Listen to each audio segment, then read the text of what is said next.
সমুদ্র সম্পর্কে বিভিন্ন তথ্য পবিত্র কোরআনে আছে। সূরা ফুরকানের 53 নম্বর আয়াতে উল্লেখ করা হয়েছে, আল্লাহ সুবহানাহু ওয়া তাআলা দুই দরিয়াকে মিলিতভাবে প্রবাহিত করিয়াছেন, একটা মিষ্টি ও সুপেয় এবং অপরটি লোনা ও খর, এবং উভয়ের মধ্যে রাখিয়ে দিয়েছেন এক বারজাক অন্তরায়, যাহা অতিক্রম করা নিষিদ্ধ। কোরআনে আরো বলা আছে, সূরা রহমানের 19-20 নম্বর আয়াতে বলা হয়েছে যে মারাজাল বাহরাইন ইয়ালতাকিয়ান বাইনাহুমা বারযাখুন লা ইয়াবগিয়ান, আল্লাহ তাআলা প্রবাহিত করেন দুই দরিয়া যাহারা পরস্পর মিলিত হয় এবং উহাদের মধ্যে রহিয়াছে এক অন্তরায় যাহা অতিক্রম করতে পারে না। এখানে আরবি শব্দটা বারজাক অর্থ একটা অন্তরায়, আর বলা হয়েছে মারাজাল বাহরাইন ইয়ালতাকিয়ান অর্থাৎ দুই দরিয়ার প্রবাহিত পানি পরস্পর মিলিত হয়। আগেকার দিনের বিশেষজ্ঞরা তারা বুঝতে পারতেন না দুই দরিয়ার পানিকে নিয়ে এমন দুই কথা বলা হচ্ছে কেন। বলা হচ্ছে যে তারা পরস্পর মিলিত হয়, আবার বলা হচ্ছে তাদের মধ্যে অন্তরায় আছে। কোরআন সম্পর্কে বিশেষজ্ঞরা বলতে পারতো না যে এখানে আসলে কি বোঝানো হচ্ছে। বর্তমানে আমরা আধুনিক বিজ্ঞানের সাহায্যে জানতে পেরেছি যে এদের মধ্যে একটা তির্যক অন্তরায় আছে। এই দুই দরিয়ার পানি, মিষ্টি পানি আর নোনা পানি, এদের মধ্যে একটা অন্তরায় আছে। আর যখনই এই পানি এক সমুদ্র থেকে আরেক সমুদ্রে প্রবাহিত হয়, এই পানির চারিত্রিক বৈশিষ্ট্য তখন বদলে যায়, আর তারপর সেই সমুদ্রের পানির সাথে মিলিত হয়। অন্তরায় আছে। এই অন্তরায়কে বলা হয় একটা ট্রানজিশনাল হোমোজেনাইজিং স্পেস বা এরিয়া। দুই দরিয়ার পানি যদিও পরস্পর মিলিত হয়, কিন্তু এদের বৈশিষ্ট্য তারপরও আলাদাই থাকে। নোনা পানি তখনও নোনাই থাকে, আর মিষ্টি পানিও মিষ্টি অবস্থায় থাকে। আর এই ধরনের ঘটনা দেখতে পাবেন কেপ পয়েন্টে, দক্ষিণ আফ্রিকার কেপ টাউন শহরের দক্ষিণ উপকূলে, যেখানে নোনা আর মিষ্টি পানি মিলিত হয়, কিন্তু তারা আলাদাই থাকে, পরস্পর মেশে না। আর যখন পানি প্রবাহিত হয়, এই পানির বৈশিষ্ট্য বদলে যায়। একই ঘটনা আপনারা দেখতে পাবেন মিশরে, যেখানে নীল নদের পানি ভূমধ্য সাগরে গিয়ে পড়ে। একই ঘটনা দেখতে পাবেন উত্তর আমেরিকায়, সেখানে গালফ অফ মেক্সিকো থেকে শুরু করে দুই দরিয়ার পানি 1000 মাইল একসাথে প্রবাহিত হয়েছে। দুই ধরনের পানি, নোনা পানি আর মিষ্টি পানি, তারপরও তারা আলাদাই থাকে। যদি এখানে নৌকায় করে যান, আর আপনারা যদি নৌকার এক পাশ থেকে পানি তোলেন আর অন্য পাশ থেকেও পানি তোলেন, আপনি দেখবেন যে দুই পাশের পানি আলাদা। এক পাশের পানি মিষ্টি আর অন্য পাশেরটা নোনা, এমনকি তাপমাত্রাও আলাদা থাকে। এছাড়াও জিব্রাল্টার প্রণালীর কাছে আটলান্টিক ও পাশে ভূমধ্য সাগর, এদের মধ্যে একটা অন্তরায় আছে। আর কোরআনের এই কথাটার সত্যতা প্রমাণ করেছেন প্রফেসর হে, যিনি আমেরিকার একজন বিখ্যাত সমুদ্র বিজ্ঞানী। পবিত্র কোরআন আমাদের প্রশ্ন করছে যে তোমরা তোমাদের প্রতিপালকের কোন অনুগ্রহকে অস্বীকার করিবে। শুধুমাত্র সূরা রহমানে আছে উল্লেখ করা হয়েছে, সুতরাং তোমরা তোমাদের প্রতিপালকের কোন অনুগ্রহকে অস্বীকার করিবে। এই কথাটা বলা হয়েছে সব মিলিয়ে 31 বার। এখানে আল্লাহ তাআলার নিদর্শনের কথা বলা হচ্ছে, গাছের কথা, আকাশমণ্ডলের কথা। তারপর প্রশ্ন করা হচ্ছে তোমরা তোমাদের প্রতিপালকের কোন অনুগ্রহকে অস্বীকার করবে। এখানে পানিচক্রের কথা বলা হচ্ছে। তারপর বলা হচ্ছে তোমাদের প্রতিপালকের কোন অনুগ্রহকে অস্বীকার করবে। এখানে মিষ্টি পানি আর নোনা পানির মধ্যে অন্তরায়ের কথা বলা হচ্ছে। তারপর বলা হচ্ছে তোমাদের প্রতিপালকের কোন অনুগ্রহকে অস্বীকার করবে। পবিত্র কোরআনে একটি সূরার মধ্যে পাঠকদের প্রশ্ন করা হচ্ছে তোমরা তোমাদের প্রতিপালকের অর্থাৎ সর্বশক্তিমানের কোন অনুগ্রহ অস্বীকার করবে। পাঠকদের জিজ্ঞেস করা হচ্ছে যে এই সব নিদর্শন এগুলো কোত্থেকে এসেছে, কোন অনুগ্রহকে অস্বীকার করবে। এছাড়াও জীববিদ্যার ক্ষেত্রে পবিত্র কোরআনে সূরা আম্বিয়ার 30 নম্বর আয়াতে উল্লেখ করা আছে যে ওয়াজআলনা মিনাল মাই কুল্লা শাইইন হায়, আমি প্রাণবান সমস্ত কিছু সৃষ্টি করিলাম পানি হইতে, তবু কি উহারা ঈমান আনিবে না। চিন্তা করেন, সেই আরবের মরুভূমিতে যেখানে পানি পাওয়াটাই খুব কষ্টের, আর কোরআন বলছে সমস্ত জীবজন্তু পানি থেকে তৈরি হয়েছে। কে এই কথা বিশ্বাস করবে? কোরআনে অন্য কিছু লেখা থাকলে মানুষ হয়তো বিশ্বাস করতো। পানি, যেখানে পানির অভাব, সেখানে কোরআন বলছে 1400 বছর আগে সব জীবজন্তু সৃষ্টি হয়েছে পানি থেকে। এখন আমরা জানতে পারি যে সাইটোপ্লাজম হলো যে কোনো প্রাণীকোষের সবচেয়ে মৌলিক উপাদান। এর 80%ই হলো পানি। প্রত্যেক জীবজন্তুর শরীরে 50 থেকে 70 ভাগ থাকে পানি। আর পানি ছাড়া কোনো জীবজন্তু বাঁচতে পারে না, এটা হবেই।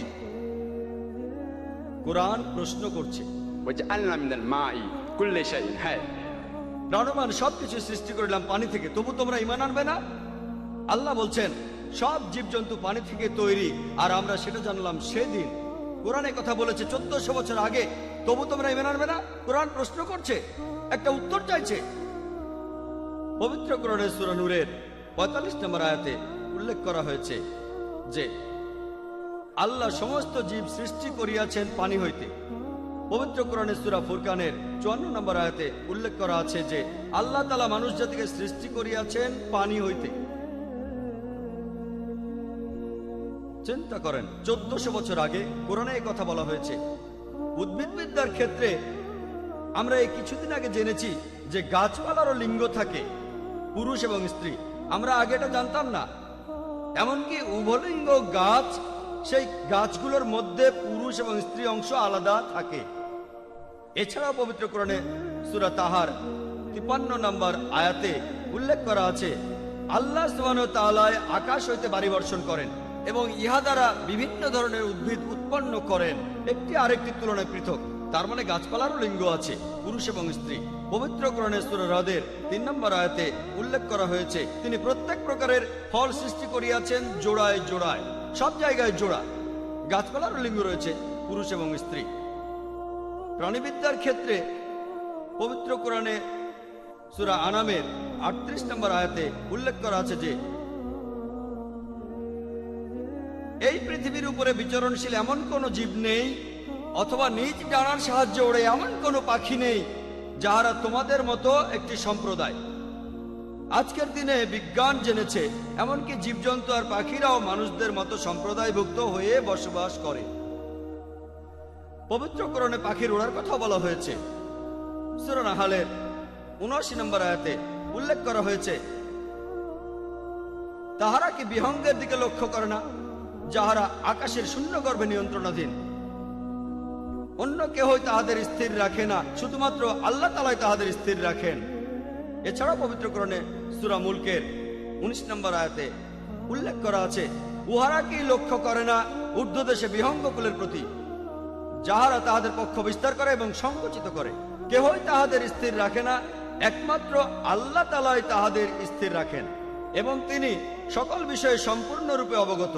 কোরআনের এই কথার সাথে আধুনিক বিজ্ঞানের সাম্প্রতিক আবিষ্কারের একটা অভাবনীয় মিল পাওয়া গেছে যে পাখিদের মাথার মধ্যে উড়ে বেড়ানোর প্রোগ্রামিং করা আছে, নার্ভাস সিস্টেম আছে। আর এই কারণেই ছোট ছোট পাখি আগে কোনো রকম অভিজ্ঞতা না থাকলেও হাজার হাজার মাইল উড়ে বেড়াতে পারে কোনো রকম গাইড ছাড়াই। তারা আগের জায়গায় ফিরেও আসতে পারে। আর এটার খুব সুন্দর একটা উদাহরণ দিয়েছেন প্রফেসর হ্যামবার্গার তার বই পাওয়ার অ্যান্ড ফ্র্যাজাইলিটিতে। প্রশান্ত মহাসাগরে এক জাতের পাখি রয়েছে।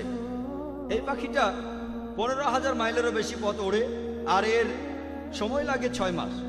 পাখিটা আবারও আগের জায়গায় ফিরে আসে, সময়ের হেরফের হয় খুব বেশি হলে 1 সপ্তাহ।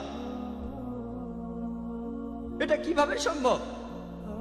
বিজ্ঞানীরা বলেন এই পাখিদের ভেতরে নিশ্চয়ই একটা প্রোগ্রামিং রয়েছে। কে তাদের এই প্রোগ্রামিংটা করেছেন? উত্তর পবিত্র কোরআনে আছে আল্লাহ সুবহানাহু ওয়া তাআলা তাদের স্থির রাখেন। এখানে আরবি শব্দ আমসাকা, অর্থাৎ থামিয়ে দেওয়া বা স্থির রাখা। পবিত্র কোরআনে সূরা নাহলের 68 ও 69 নম্বর আয়াতে উল্লেখ করা আছে যে তোমাদের প্রতিপালক মৌমাছিকে নির্দেশ দিয়েছেন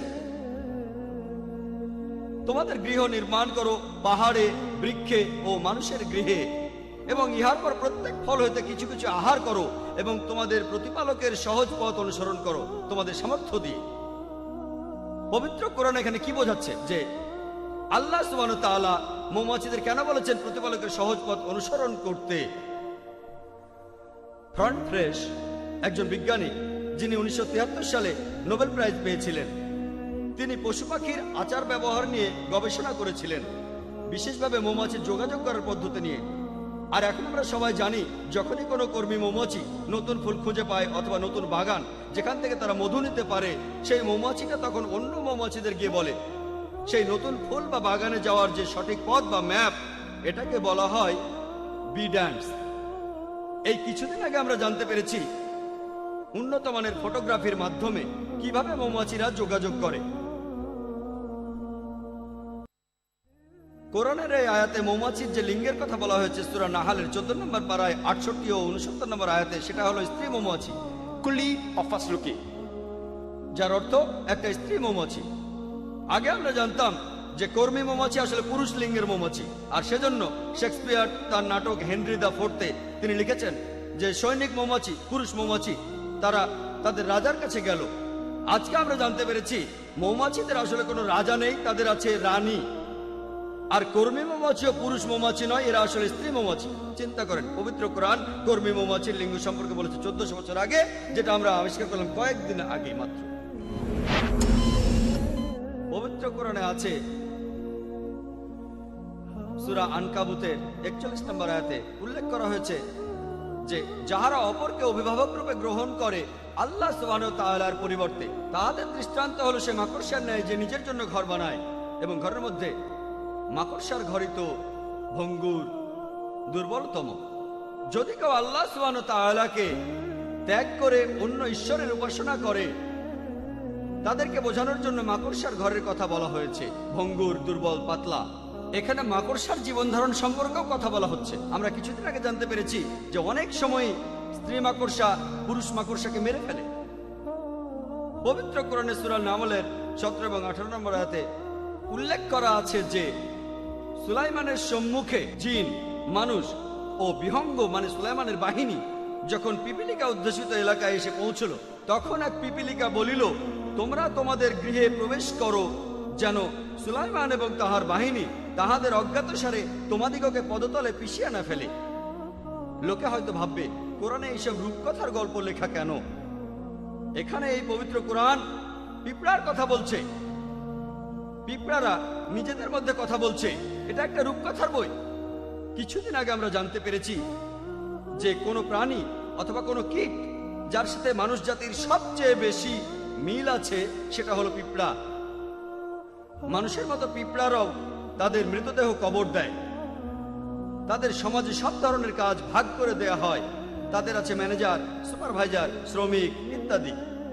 তারা নিজেদের মধ্যে কথাবার্তাও বলে। তারা বেশ উন্নত উপায়ে যোগাযোগ করে থাকে। তারা বাজারের মতো জায়গায় পণ্য বিনিময় করে, শীতকালের জন্য শস্য মজুত করে।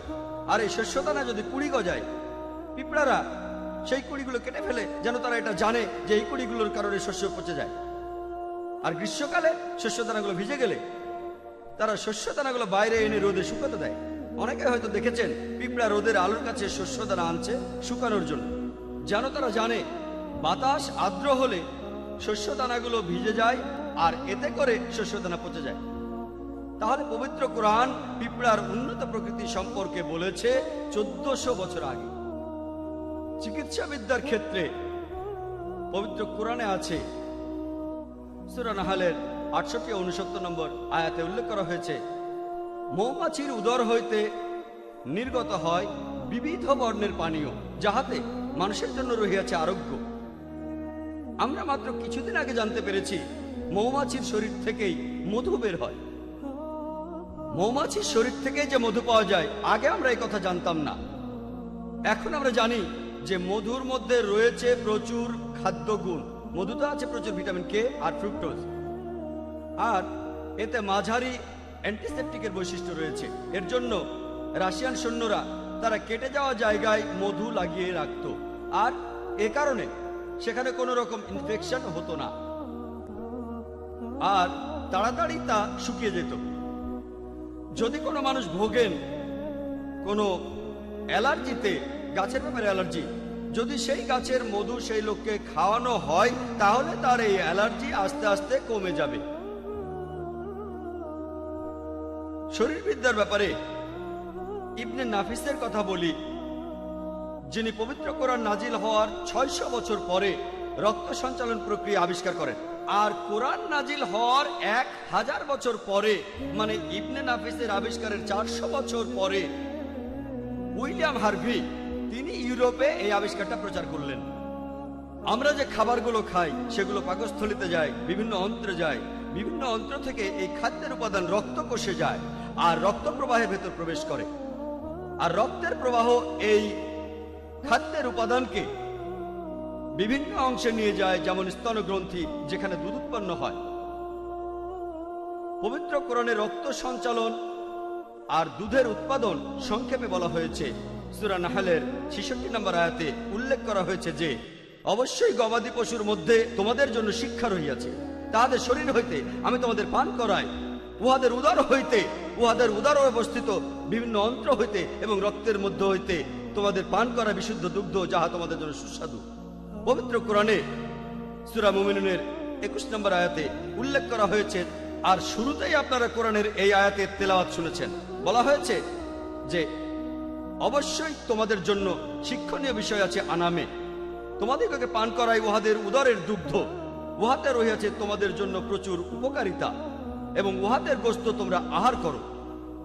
পবিত্র কোরআন রক্ত সঞ্চালন প্রক্রিয়া আর দুধ উৎপাদনের কথা সংক্ষেপে বলেছে 1400 বছর আগে। প্রজনন বিদ্যার ক্ষেত্রে একবার কয়েকজন আরব দেশীয় ছাত্র, তারা সবাই কোরআনে প্রজনন বিদ্যা নিয়ে যেসব আয়াত আছে সেগুলোকে সব এক জায়গায় করলো। তারপর তারা পবিত্র কোরআনের নির্দেশ মানল। আর সূরা ফুরকানের 59 নম্বর আয়াতে উল্লেখ করা আছে যে তাহার সম্বন্ধে যে অবগত আছে তাহাকে জিজ্ঞাসা করিয়া দেখো, জিজ্ঞাসা করো সেই ব্যক্তিকে যিনি জানেন। তো এই ছাত্ররা কোরআনের প্রজনন বিদ্যার উপর সব আয়াতগুলো জড়ো করলো আর এই সবগুলো নিয়ে গেল প্রফেসর কিথ মুরের কাছে। প্রফেসর কিথ মুর হলেন টরন্টো ইউনিভার্সিটির অ্যানাটমি বিভাগের হেড অব দ্য ডিপার্টমেন্ট কানাডায়। আর তিনি এই পৃথিবীতে প্রজনন বিদ্যার বিষয়ে একজন বিখ্যাত বিশেষজ্ঞ। প্রফেসর কিথ মুর প্রজনন তত্ত্ব নিয়ে পবিত্র কোরআনের বিভিন্ন আয়াতের অনুবাদ দেখলেন, তারপর বললেন কোরআনে প্রজনন তত্ত্ব নিয়ে যে কথাগুলো বলা আছে তার মধ্যে বেশিরভাগই আমরা যা কিছু জানি প্রজনন তত্ত্বের উপরে তার সাথে মিলে যায়। তবে এখানে কয়েকটা বিষয় আছে যেগুলোকে আমি সঠিক বলতে পারি না, আবার বলতেও পারি না এগুলো ভুল, কারণ আমি এগুলো সম্পর্কে নিজেই কিছু জানি না। এই আয়াতগুলোর একটা সূরা ইকরা বা সূরা আলাকের 1 ও 2 নম্বর আয়াত, এখানে বলা হয়েছে ইকরা বিসমি রাব্বিকাল্লাযী খালাক, খালাকাল ইনসানা মিন আলাক। পাঠ করো, পড়ো তোমার প্রতিপালকের নামে, তোমার প্রতিপালকের নামে যিনি সৃষ্টি করিয়াছেন। তিনি মানুষকে সৃষ্টি করিয়াছেন ঝুলন্ত একটি বস্তু হইতে জোকের মতো দেখতে। তখন প্রফেসর কিথ মুর বললেন আমি জানি না যে ভ্রূণের আকার কখনো জোকের মতো হয় কিনা। তখন তিনি ল্যাবরেটরিতে গেলেন আর খুব শক্তিশালী মাইক্রোস্কোপ দিয়ে মানব ভ্রূণের প্রথম দিকের অবস্থাটা পর্যবেক্ষণ করতে লাগলেন। তারপর এটাকে জোকের ছবির সাথে মেলালেন আর তিনি এই দুটোর সাদৃশ্য থেকে নিজেই অবাক হয়ে গেলেন। একবার তাকে প্রজনন তত্ত্বের উপর 80টা প্রশ্ন করা হয়েছিল পবিত্র কোরআন এবং সহিহ হাদিস থেকে। তিনি বলেছিলেন যদি 30 বছর আগে আমাকে এই প্রশ্নগুলো করতেন তাহলে আমি এগুলোর অর্ধেকেরও উত্তর দিতে পারতাম না, কারণ প্রজনন তত্ত্ব মানুষের প্রজনন বিদ্যার উন্নতি বেশি দিন হয়নি, এই 30 থেকে 50 বছর হবে উন্নত হয়েছে। প্রফেসর কিথ মুর একটা বই লিখেছেন দ্য ডেভেলপিং হিউম্যান, আর নতুন সংস্করণে 3 নম্বর এডিশনে তিনি কোরআন এবং হাদিস থেকে পাওয়া কিছু তথ্য ওই বইয়ে জুড়ে দিয়েছেন। এজন্য তিনি পুরস্কারও পেয়েছেন। বইটা ছিল সেই বছরের কোন লেখকের লেখা শ্রেষ্ঠ মেডিকেল বই। আর আমি যখন এমবিবিএস পড়ছিলাম তখন ফার্স্ট ইয়ারে আমরা এই বইটা পড়েছি, কিথ মুরের ডেভেলপিং হিউম্যান। যদি কেউ প্রজনন বিদ্যায় ভালো নম্বর পেতে চায় তাহলে তাকে কিথ মুরের বইটা পড়তেই হবে। আর যদি কেউ শুধু পাস মার্ক পেতে চায় তাহলে ইন্দরবীর সিং এর বই যথেষ্ট। তবে ভালো নম্বর পেতে চাইলে সবাইকে কিথ মুরের বইটা পড়তেই হবে। পরবর্তীতে এই বইটা পৃথিবীর অনেকগুলো ভাষায় অনুবাদ করা হয়েছে। প্রফেসর কিথ মুর বলেছেন একথা মানতে আমার কোনো আপত্তি নেই যে হযরত মুহাম্মদ সাল্লাল্লাহু আলাইহি সাল্লাম হলেন ঈশ্বরের প্রেরিত দূত, আর পবিত্র কোরআন হচ্ছে ঈশ্বর প্রেরিত একটি আসমানি কিতাব। পবিত্র কোরআনের সূরা তারিকের 5 থেকে 7 নম্বর আয়াতে উল্লেখ করা আছে যে মানুষ ভাবুক কি হইতে তাহাকে সৃষ্টি করা হইয়াছে। সে সৃষ্টি হইয়াছে স্খলিত পানি হইতে, ইহা নির্গত হয় মেরুদণ্ড ও পঞ্জরাস্থির মধ্য হইতে। আজকে আমরা জানতে পেরেছি যে জননেন্দ্রিয়, পুরুষদের শুক্রাশয় আর মহিলাদের ডিম্বাশয়, ভ্রূণ গঠনের প্রাথমিক পর্যায়ে এই অঙ্গ প্রত্যঙ্গগুলো থাকে যেখানে কিডনির অবস্থান। এগুলো থাকে মেরুদণ্ড আর পাঁজরের হাড়ের মধ্যে। পরবর্তীতে পুরুষদের ক্ষেত্রে এই শুক্রাশয় আস্তে আস্তে পরিণত হয় স্ক্রোটাম, আর মহিলাদের ডিম্বাশয় পরিণত হয় পেলভিসে। কিন্তু ভ্রূণ গঠনের সময় এগুলো কোরআন যেভাবে বলেছে ঠিক সেভাবেই থাকে। এগুলো থাকে মেরুদণ্ড, স্পাইনাল কলাম আর পাঁজরের হাড়ের মাঝখানে। এমনকি বড় হয়ে গেলেও যখন সব জননেন্দ্রিয় তৈরি হয়ে যায়, এমনকি সেই সময় রক্তের প্রবাহ, স্নায়ু প্রবাহ আর বিভিন্ন প্রকার রস এগুলো আসে মানুষের স্পাইনাল কলাম আর পাঁজরের হাড়ের মধ্য দিয়ে। পবিত্র কোরআনে আছে সূরা মুমিনুনের 13 নম্বর আয়াতে উল্লেখ করা আছে। এছাড়াও সূরা হজের 5 নম্বর আয়াতে উল্লেখ করা আছে, আমি মানুষ জাতিকে সৃষ্টি করিয়াছি নুতফা হইতে। এখানে আরবি শব্দ নুতফা, যে মানুষ জাতি সৃষ্টি হয়েছে নুতফা থেকে, এ কথা কোরআনে বলা হয়েছে সব মিলিয়ে 11 বার, আর নুতফা শব্দটা বলা হয়েছে 12 বার।